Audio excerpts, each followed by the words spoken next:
اللہ کی رضامندی کے لیے دیتے ہو اس سے تم کہیں بڑھا چڑھا اللہ کے حضور پاؤ گے۔ پھر اللہ نے فرمایا کہ خشکی اور تری میں لوگوں کی بدعمالیوں کی وجہ سے فساد پھیل گیا ہے، اس لیے کہ انہیں اس کے بعض کرتوتوں کا اللہ ان کو مزہ چکھا سکے۔ پھر اللہ نے فرمایا کہ ہم نے آپ سے پہلے بھی ہے نبی صلی اللہ علیہ وسلم، ہم نے آپ سے پہلے بھی رسول بنا کر بھیجے اور ان کو قوم کی طرف بھیجا، لیکن انہوں نے ان کی تذلیل کی اور ان کی دلیلوں کو پر اور ان کو جو پیغام دیا گیا اس کو انہوں نے نہیں مانے، اور ان کے گناہوں کا اللہ نے انتقام لیا۔ اور ہم مومنوں کی مدد، اللہ فرماتا ہے کہ ہم لازم کرنے والے ہیں، مومنوں کی مدد کرنے والے ہیں۔ پس آخر میں فرمایا کہ پس آپ صبر کریں، یقیناً اللہ کا وعدہ سچا ہے، اور آپ کو وہ لوگ ہلکا اور بے صبرا نہ کریں جو اللہ کی ذات پر یقین نہیں رکھتے۔ پھر سورہ لقمان ہے جو ترتیب کے لحاظ سے قرآن پاک کی 31ویں صورت ہے اور اس 34 آیت پر مشتمل ہے۔ اللہ فرما رہا ہے کہ یہ حکمت والی کتاب کی آیتیں ہیں جو نیکوکاروں کے لیے رہبر ہے، سراسر رحمت ہے، جو لوگ نماز کو قائم کرتے ہیں، زکوٰۃ کو ادا کرتے ہیں اور آخرت پر یقین رکھتے ہیں۔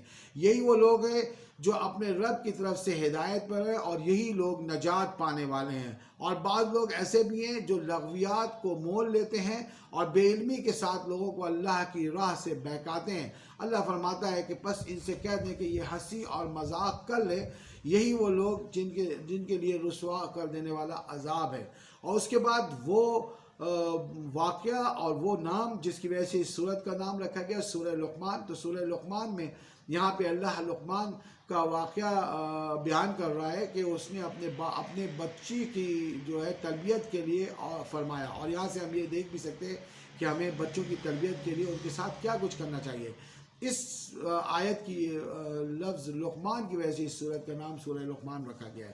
تو یہاں پہ اللہ فرما رہا ہے کہ جب لقمان نے واعظ کرتے ہوئے اپنے بیٹے سے کہا، نمبر 1 یہ کہ میرے بیٹے اب اللہ کے حضور کسی کو شریک نہ ٹھہرانا، اور بے شک یہ شرک جو ہے یہ بڑا بھاری ظلم ہے۔ دوسرے نمبر پہ والدین کے حق کے متعلق فرمایا کہ ہم نے انسان کو اس کے ماں باپ کے متعلق نصیحت کی ہے، اور ماں کے متعلق جو کہ اس نے حمل کے دوران اس کو دکھ جھیلا اور پیٹ میں رکھ کے پھرتی رہی، اور پھر 2 سال تک اس نے اپنے بچے کو دودھ پلائی، تو پس تو اپنے ماں پر اپنی ماں کی ہمدردی کر، اللہ کی شکر گزاری کر، بہتر یہی ہے میری طرف، چونکہ اللہ کی طرف ہی تمہیں لوٹ کر جانا ہے۔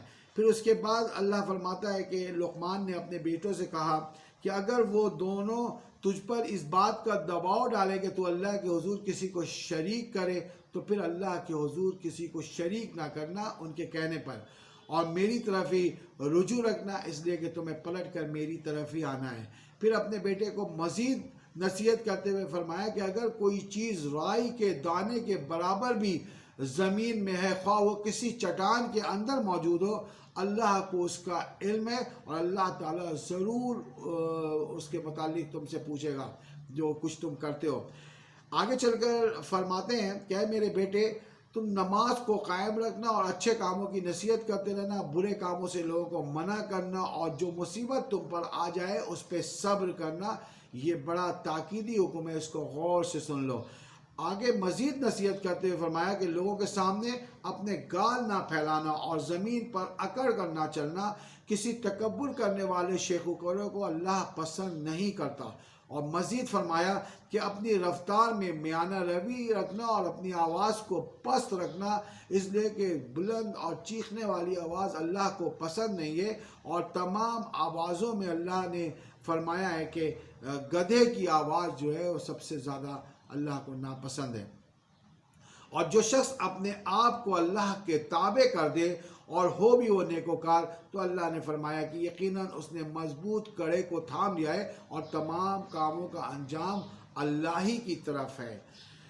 اور لوگوں اپنے رب سے ڈرو، اس دن کا خوف کرو جس دن کے باپ بیٹے کو نفع نہیں دے گا اور نہ بیٹا باپ کو نفع دے گا۔ یاد رکھو دنیا کی زندگی کہیں تمہیں دھوکے میں نہ ڈال دے، اور یہ زندگی تمہیں بہت مختصر ہی دی گئی ہے۔ بے شک اللہ تعالیٰ ہی کے پاس قیامت کا علم ہے۔ جب لوگوں نے قیامت کے متعلق سوال کیا تو اللہ اس کے جواب میں نبی صلی اللہ علیہ وسلم کو کہہ رہا ہے کہ نبی صلی اللہ علیہ وسلم ان سے کہہ دیجئے کہ بے شک اللہ تعالیٰ کے پاس ہی قیامت کا علم ہے، وہی بارش کو نازل فرماتا ہے اور ماں کے پیٹ میں جو ہے اسے وہی جانتا ہے۔ کوئی بھی نہیں جانتا کہ کل اس کے ساتھ کیا ہونے والا ہے، اور نہ کسی کو یہ معلوم ہے کہ کس زمین میں وہ مرے گا۔ یاد رکھو اللہ تعالیٰ بڑا ہی علم والا اور بڑا صحیح اور بہتر علم والا ہے۔ اور ان آیتوں کے ساتھ سورہ لقمان اپنے تکمیل کو پہنچتی ہے۔ اس کے بعد سورہ سجدہ جو کہ ترتیب کے لحاظ سے قرآن پاک کی 32ویں صورت ہے، اس میں آخرت اور رسالت کے جو شبہات لوگوں کے تھے اس کے متعلق اللہ نے بیان فرمایا اور ان کے ان شکوک و شبہات کو دور کرنے کی کوشش کی ہے۔ چونکہ ان کے دل بڑے سخت تھے، اس وجہ سے میں نے لفظ استعمال کیا کہ کوشش کی ہے۔ اس کے ابتدائی الفاظ یہ ہے کہ بلا شبہ اس کتاب کا اتارنا تمام جہانوں کے پروردگار کی طرف سے ہے۔ کیا یہ کہتے ہیں کہ اس نے یہ کتابیں، یہ چیزیں اپنی طرف سے گھڑ لی ہیں؟ ایسا نہیں ہے، بلکہ یہ تیرے رب تعالیٰ کی طرف سے ہے اور حق ہے۔ آپ ان کو ڈرائیں اور ڈرانے والا کہہ دیں کہ میں ڈرانے والا بن کر آیا ہوں۔ اللہ فرماتا ہے اللہ تو وہی ہے جس نے زمین اور آسمان کو اور جو کچھ اس کے درمیان ہے سب کو 6 دن میں پیدا کیا، پھر عرش پر قائم ہوا اور تمہارے لیے اس کے سوا کوئی مددگار اور سفارشی نہیں ہے۔ کیا پھر تم نصیحت قبول نہیں کرتے؟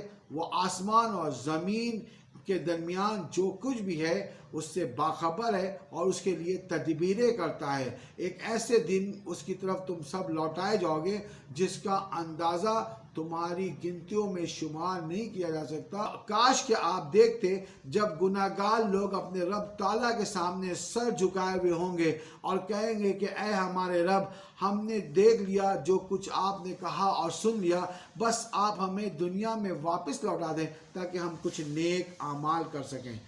اللہ فرماتا ہے کہ اگر ہم چاہتے تو ہر شخص کو ہدایت نصیب فرما دیتے، لیکن یہ بات میری بالکل حق ہو چکی ہے کہ میں ضرور اور ضرور جہنم کو انسانوں سے بھر دوں گا، پر کر دوں گا، اور پھر جہنم میں ڈال کر پھر اللہ فرمائے گا کہ پھر ان سے یہ کہوں گا چکھتے رہو اس جہنم کا مزہ۔ اور پھر آخر میں فرمایا کہ ان کی کروٹیں اپنے بستروں سے الگ رہتی ہیں اور رب کو پکارتے ہیں اور اس کی راہ میں خرچ کرتے ہیں۔ کوئی نہیں جانتا کہ ان کے آنکھوں کی ٹھنڈک کے لیے ہم نے کیا کچھ تیار کر رکھا ہے۔